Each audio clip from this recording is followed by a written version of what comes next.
¿Te has sentido diferente durante toda tu vida? ¿Te sientes incomprendido? Cuando te interesa un tema no paras hasta entenderlo por completo. ¿Sientes que a la gente no le interesan los temas de los que les hablas? ¿Eres emocionalmente intenso? ¿Tienes una sensibilidad muy alta? ¿Y si te digo que todo eso son rasgos de superdotación? ¿Crees que tienes altas capacidades? Sí, efectivamente. Este no es el sofá de siempre. Estoy desarraigada. No me gusta este fondo. No estoy acostumbrada, me gusta mi sofá verde, que pegaría con esto que llevo ahora mismo puesto. Pero cada uno hace lo que puede con lo que tiene, ¿vale? Bueno, con lo que íbamos. Probablemente si te pregunto todas esas cosas que te he preguntado al principio del vídeo, digas, ¡ah! Me siento identificado. Y probablemente si se lo pregunto a una persona autista diga, ¡ah! Me siento identificada. Y si se lo preguntas a una persona altamente sensible dirá, me siento identificada. ¿Y sabes qué dirá una persona que se sienta identificada y que no tenga ninguna etiqueta ni sea ninguna de esas cosas? ¿Qué crees que dirá? ¡Soy yo! Creías que iba a decir me siento identificada, ¿eh? Pues no. Y es que hoy vamos a hablar de estos listados de rasgos y de características, de las altas capacidades y de la doble excepcionalidad que muchas veces nos pueden confundir.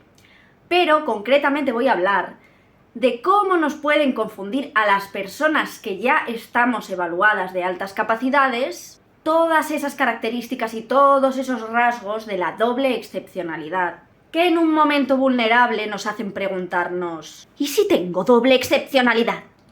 Relájate, porque hoy te voy... Si tú estás en ese momento en el que dices, es que creo que tengo doble excepcionalidad, necesitas ver este vídeo, lo necesitas, así que no te vayas. Sé que el sofá es horrible, pero es lo que hay, no te vayas, por favor, no te vayas. El efecto Forer es cuando percibimos como válida una afirmación que creemos que solo vale para nosotros, pero en realidad podría valer para cualquier otra persona. Y se me ocurre un ejemplo muy claro.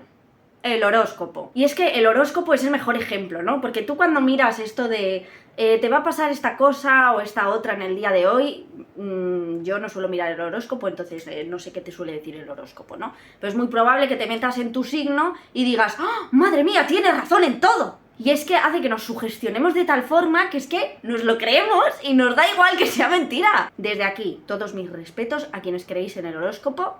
No quiero ir de moralmente superior y además tengo un tatuaje de 2 signos del zodiaco. Porque sí, soy hipócrita.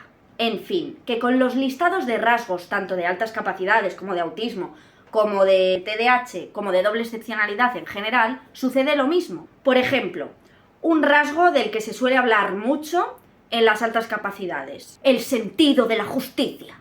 Con este rasgo se pueden sentir identificadas personas altamente sensibles, personas autistas o en general personas.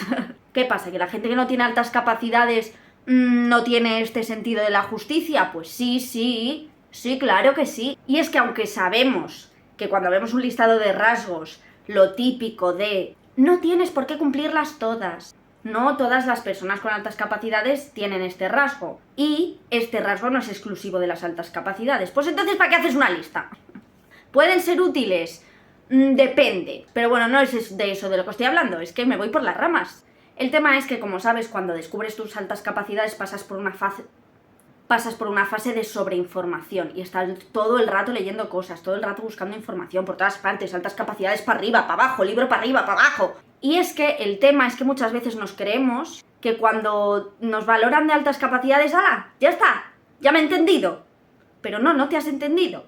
Y si sigues en esa fase de sobreinformación y te topas con la doble excepcionalidad, si estás en un momento vulnerable, cercano o en un momento de depresión, ansiedad o en el mismo duelo, te vas a sentir identificado con muchos rasgos de la doble excepcionalidad.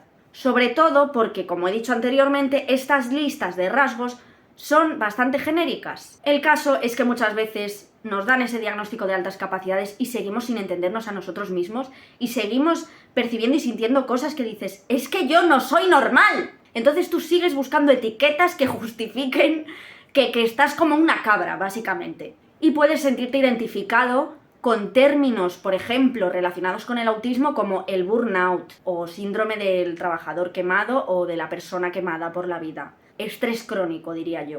Los meltdown y los shutdown, que son cuando te da un estallido de ira y luego después te da todo el bajón que no puedes ni hablar ni nada. Si estás en un momento socialmente reprimido o aislado, te puedes sentir muy identificado también con signos de autismo, el rechazo al contacto físico, el no querer estar con gente, el sentirte muy tenso cuando estás con personas y sentir que cuando llegas a casa estás reventado solamente de socializar, incluso con la alexitimia, que es esta sensación de no poder explicar lo que sientes, que realmente no es que no lo entiendas o no puedas explicarlo, es que sientes tantas cosas que, oye, pues es difícil, a veces faltan palabras para explicar lo que uno siente. Sobre todo si estamos pues en una época de intensidad. Y también muchas personas con altas capacidades pues podemos sentirnos identificadas con la hiperactividad por este tema de la sobreexcitabilidad motora. De nuevo, si estamos en una mala etapa se nos pueden exaltar ciertos tics. También podemos sentirnos identificados con el déficit de atención. Ya te puse un vídeo aquí de mis distracciones, que es que de verdad es terrible, a veces es una cosa exagerada. Pero de nuevo, el hecho de identificarte con ciertos rasgos no significa que los tengas, porque la diferencia entre una doble excepcionalidad y unas altas capacidades es el nivel de intensidad prolongado en el tiempo, pero sobre todo el hasta qué punto esos rasgos son incapacitantes en el día a día de esa persona. Y sí, como digo, una persona con altas capacidades que está pasando por una depresión o por un momento chungo, vamos a llamarlo momento chungo, vamos a llamarlo. ¿Qué te pasa, Sandra? Estoy en un momento chungo. Pero eso, que cuando estás en ese momento chungo normalmente, aunque tengas la sensación de que es eterno, va a durar unos pocos meses. O una temporada, dependiendo, pues, si tienes una depresión, por ejemplo, pues de cuánto tiempo estés en ese estado. Pero no es algo que te haya pasado desde siempre y que te vaya a pasar para siempre, ¿no? Si tú has pasado o estás pasando por este momento de creo que tengo doble excepcionalidad, es muy importante que tengas en cuenta que te puede estar pasando esto para que acudas a un profesional especializado en altas capacidades que entienda de doble excepcionalidad para que te pueda decir por qué tu caso no es de doble excepcionalidad o por qué sí lo es, que a lo mejor tu caso es que sí.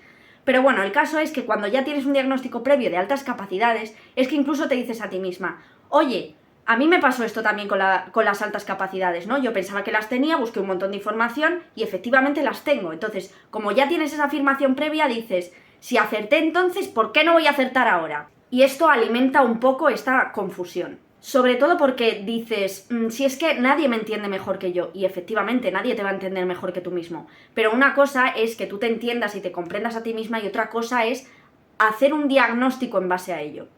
Así que es súper importante tener en cuenta este efecto Forer y otros sesgos cognitivos que te voy a decir a continuación para cerrar un poco con este tema, que son el sesgo de confirmación y el sesgo de disponibilidad. El sesgo de confirmación hace que de toda la información que buscas solamente te quedas o das por válida la que te conviene, es decir, la que corrobora tu hipótesis. Es decir, que si tú lees cosas que te hacen ver que en realidad no tienes doble excepcionalidad, vas a pasar eso por alto y te vas a centrar en las cosas que corroboran tu hipótesis de que efectivamente tienes doble excepcionalidad. Y el sesgo de disponibilidad es que solo consumes información que tienes disponible. Y si, por ejemplo, tú empiezas a seguir a un montón de cuentas de doble excepcionalidad o a un montón de cuentas de personas autistas que hablan de su experiencia y solo consumes esa información, es mucho más probable que adquieras información que corrobore tu hipótesis. Y si se une esto al sesgo de confirmación, pues ya tenemos un autodiagnóstico erróneo. Entonces, conclusiones importantes. Sé consciente de estos sesgos cognitivos y de este efecto Forer en la doble excepcionalidad.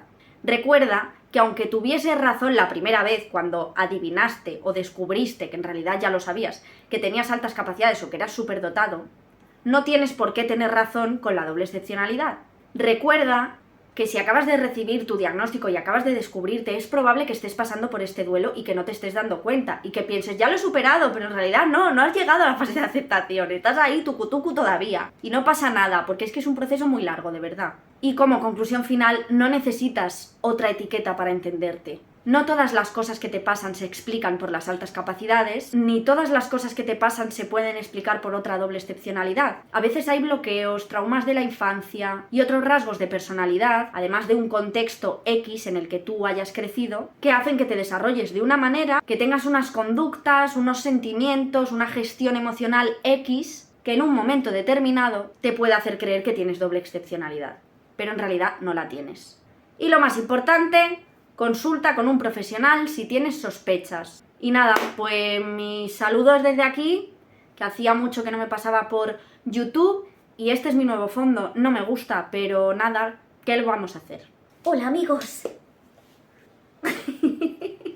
Adiós.